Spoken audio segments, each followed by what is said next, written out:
thought my affair was hidden until my husband opened an envelope that changed everything. Although it is wrong, giving in to desire feels so good. I am the only one to blame for the position I am in right now. Have any of you found yourself in a situation like this? How did you come out of it? I know I have messed up and there's no way I can undo it. I have 40 and have been married to M, 46, for 12 years. My husband Dan works for a marketing agency.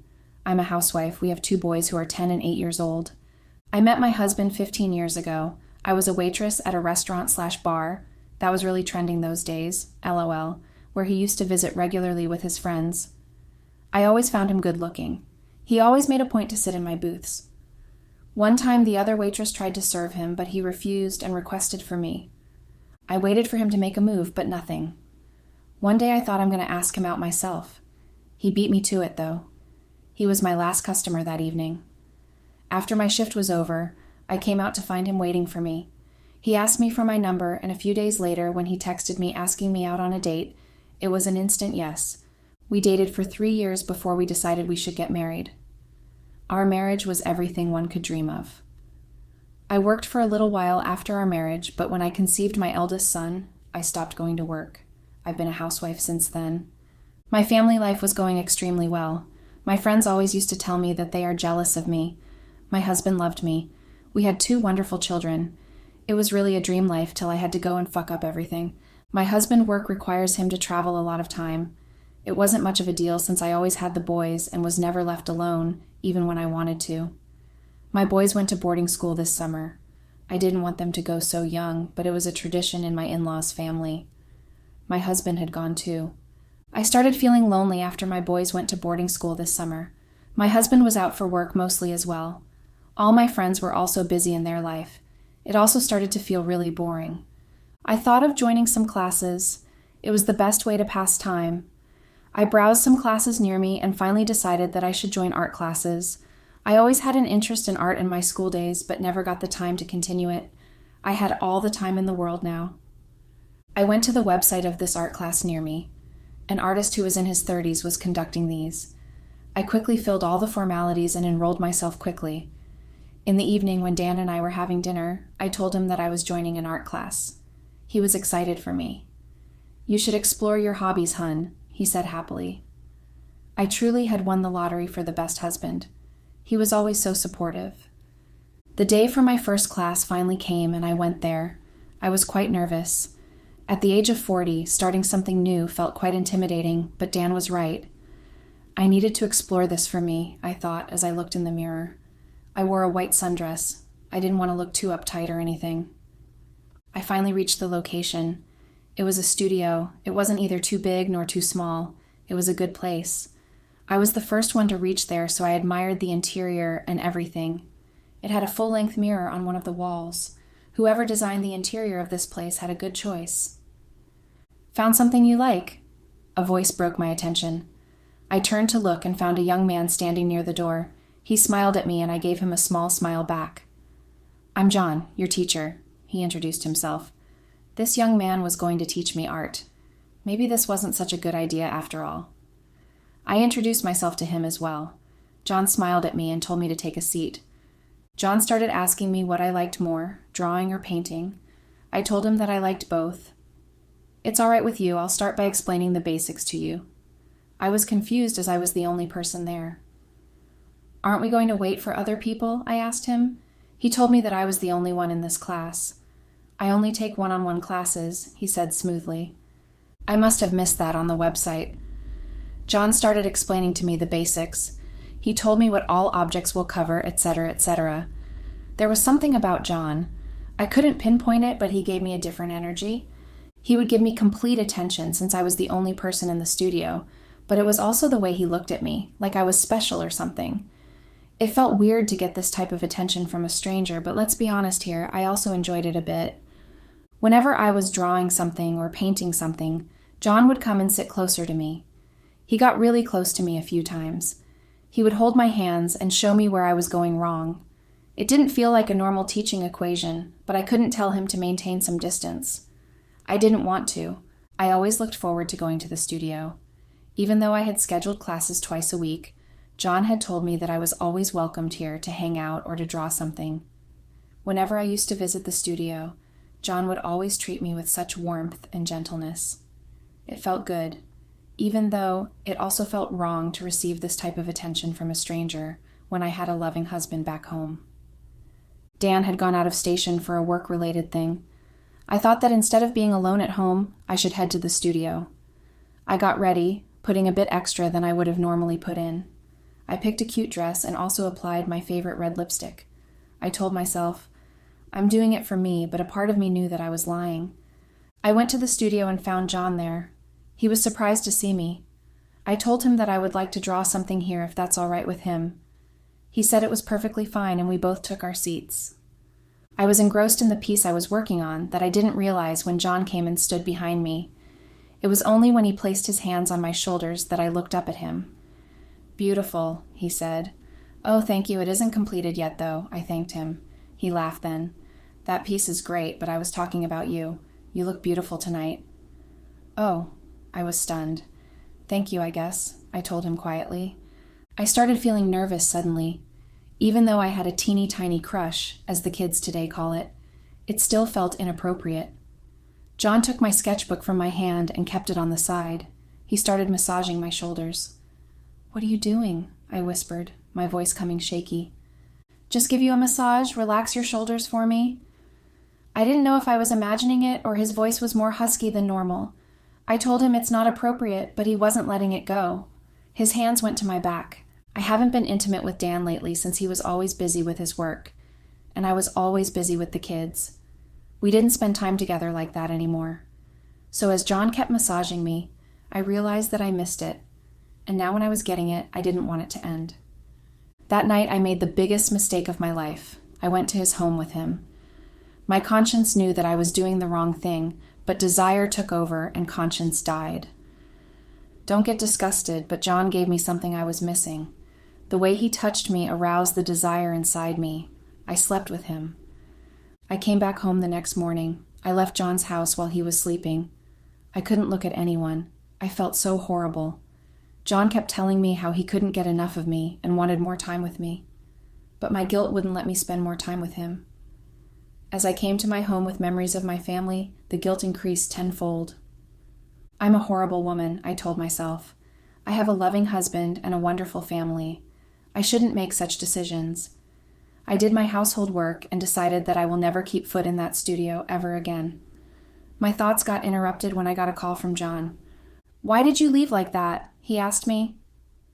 I told him that what happened between us can never happen again. He refused to let it go. He told me that if I didn't go back to his house, he would come to mine. John seemed the type of guy who would actually do it. I was sure he had my address from the information I put in the form when I joined his classes. I didn't want him to come to my home. I didn't want my neighbors to see him and ask questions. I didn't want to risk something like that, so I decided to go to his house and tell him face to face that whatever happened between us can never happen again. I reached John's house at 8 o'clock sharp. My resolution to tell him my decision dissolved when he opened the door and kissed me instantly. I wasn't used to this urgency and passion, and it felt so good. I feel awful for that. John treated me with such warmth, but at the same time, he used to treat me with so much passion. I missed this passion with my husband. It was there in the beginning, but as responsibilities increased, it went away. You could have it now, John told me, and even though I knew the right thing was to leave his place, I couldn't. I stayed there. I thought of giving myself one more night, and that would be it. The next morning, John woke up before me. I can't have you running away again, he told me when I asked how he's up early. He brought me coffee and put my hair behind my ears in a soft touch. I know you feel guilty because of this, but you don't have to, he told me. He explained to me how we all need something in our life to have some fun. It's not right, I told him. He kissed me and asked if it felt wrong to me. I couldn't say yes. Being with John felt right in some way. He gave me passion and urgency. Maybe he was right, and I did need it. I was always the dutiful wife, the good mother. I could have this for me just for a little while, I thought stupidly. I told John that if we agreed to continue this, we have to be secretive about it. We came to a conclusion as to how we will meet on days when Dan will be out for work. Dan wouldn't even notice this. I thought in my head. I left John's house and came to my home. Dan was going to come home that night. I did some cleaning around the house and then prepared dinner for him. Dan came home around evening. While we were having dinner, he told me that his mother's birthday was coming up, and they were having a party at their villa. My mother-in-law's birthday has always been a huge celebration. The whole family, they have a pretty big family, comes together and celebrates it. Everyone loves it because it's those few times when the entire family comes together. I told him that I was going to get her birthday gift soon.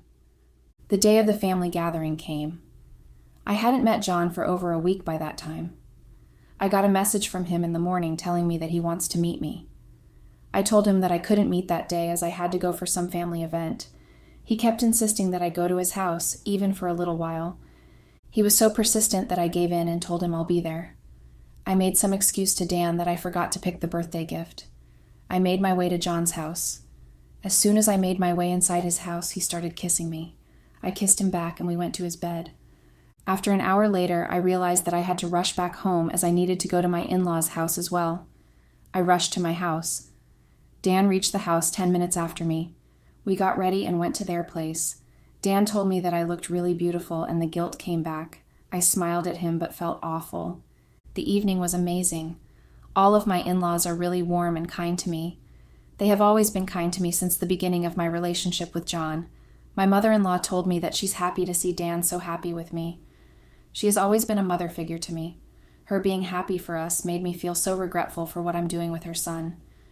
We came back from their house. The guilt I was feeling overwhelmed me. I didn't realize it when I started crying. Dan asked me what was wrong. I told him that I missed the boys. It felt weird lying to the man I have spent 15 years of my life with. The guilt consumed me, and I decided that I was never seeing John again. Giving in to the temptation felt good, but I cannot hurt Dan. I stopped texting John and stopped picking his call. I thought everything was going to get better, but I couldn't have been more wrong.